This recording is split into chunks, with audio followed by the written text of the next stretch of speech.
Hello guys, welcome to our channel. My name is Caesar and today I'll be talking about traveling to Cuba for US citizens. I'll give you a little spoiler here. Yes, it's still possible, and no, it's not hard at all. I'll go into detail as much as I can. Hopefully you won't be having to go from website to website looking for some more information. So if you're an American and you're planning to come to Cuba in the near future, or you have any family or friends that want to visit the island, then keep watching because it's all about that.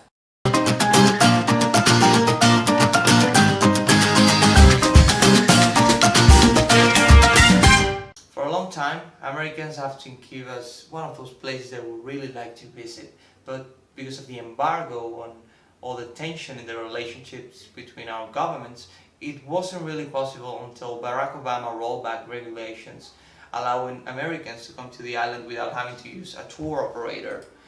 Then Trump administration imposed some new restrictions like the elimination of the individual people-to-people kind of travel, thus creating a lot of confusion among American people who still think they're not allowed to come here.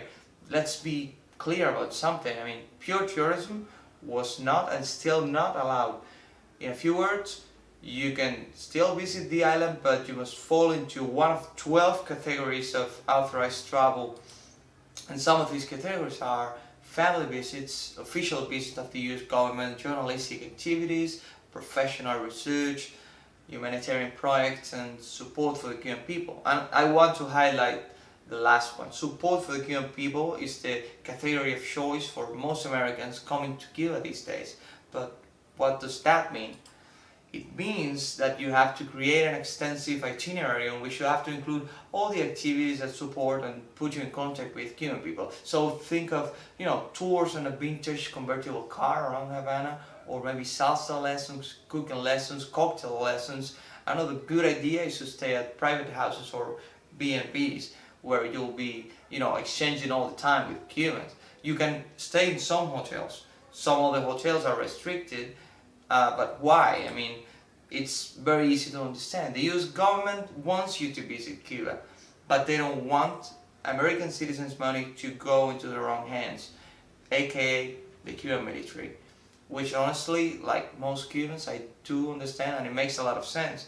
So, US Department of State issued a list of entities and sub-entities under the control of these, Cuban military, including hotels, different attractions and places, and let me tell you, the list is really long.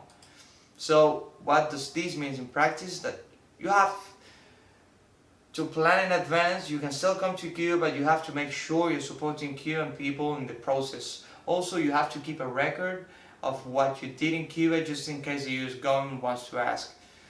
You have to keep this record for like 3 years, but it's extremely unlikely that they will ask to see this. I mean, that's just paperwork, and you shouldn't be afraid of they asking for any kind of record because you're doing things the right way. So what are your options right now? You can obviously travel independently, and this is actually a really good idea if you speak Spanish.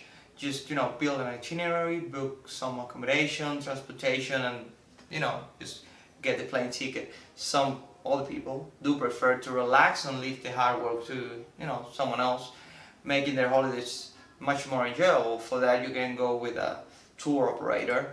But let me tell you what's the downside of that. You will be paying more. I mean, sometimes it's way more. What happens is that in most cases those companies are owned and run by not so Cuban people, whilst they pay pennies to Cubans that actually make the hard work. So it's your call to ask yourself, why should I fill up someone else's pocket when what I want to do is support Cubans? I mean, in the other hand, how much can those people really know about Cuba just because they have visited the island like a couple times?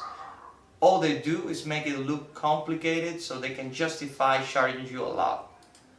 I used to work for one of those companies until I realized about all of this, and I had an idea on how to solve it. That idea, I call it today Cure 360.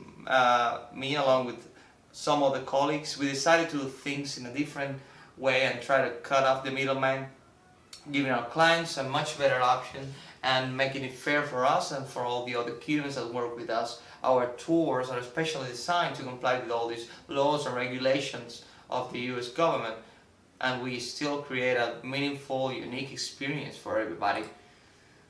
Just to give you an idea, with a tour company, an average private tour of Cuba, including accommodation, transportation, guide, and some other services for like 7 days, will cost you around $3,500 per person, considering maybe a party of 4 people.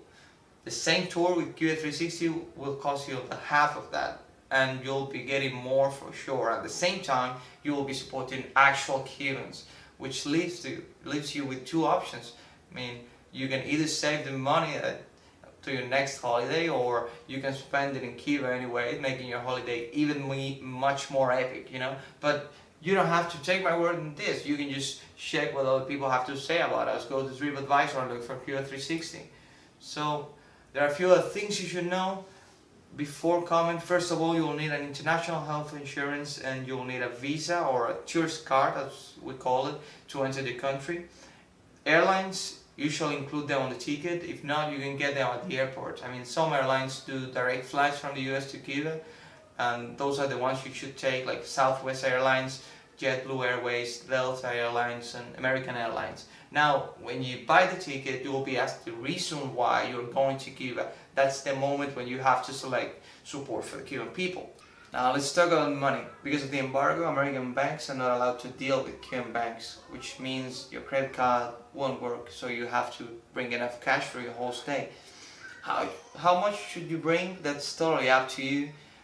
It's much more easy to determine if you come with us, because that way you have many things included and you don't have to worry about, you know, like transportation or accommodation or any of that.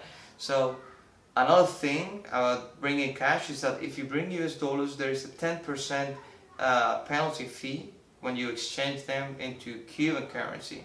So for each 100 CUCs, which is the Cuban currency, you will be having to pay like 112 US dollars.